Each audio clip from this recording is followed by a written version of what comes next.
আমি ভবিষ্যতের ভিত। কবি সন্দীপ ভদ্র।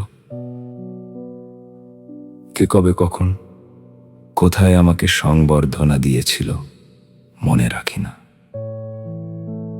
কবে কি পুরস্কার পেয়েছিলাম আর খুঁজে দেখি না।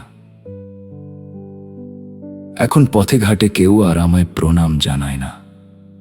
এমনকি যুবক যুবতীরা আমায় চেনে পর্যন্ত না। কারণ আমি অতীত। আমার মাতৃভাষায় লেখা ছোট ছোট কবিতার বইগুলো এখন সমাজ বহিষ্কৃতদের মতো লাইব্রেরির এক কোণে ধুলোয় জড়িয়ে পড়ে থাকে।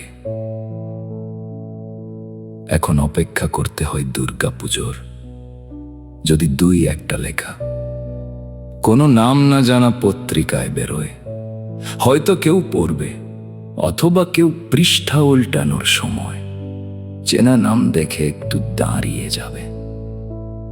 দুই একজন হয়তো আমার নাম খুঁজবে মোটা কাঁচের চশমার পেছন থেকে।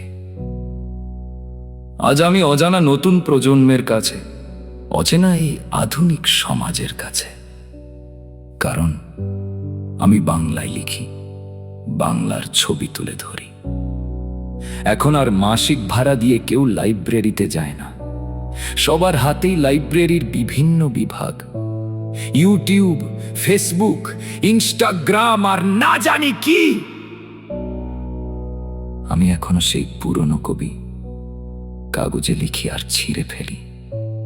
অনেক চেষ্টা করেছি নতুন প্রজন্মের সাথে চলার, পারিনি।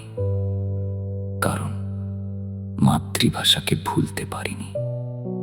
সমাজ আমাকে আলাদা করলেও আমি সমাজ থেকে আলাদা হতে পারিনি। আমি নিজেকে ভুলিনি, নিজেকে হারাইনি। তাই সমাজ বদলালেও আমি বদলাবো না, কলম ছাড়ব না। কারণ আমি অতীত নই, আমি ভবিষ্যতের ভিত।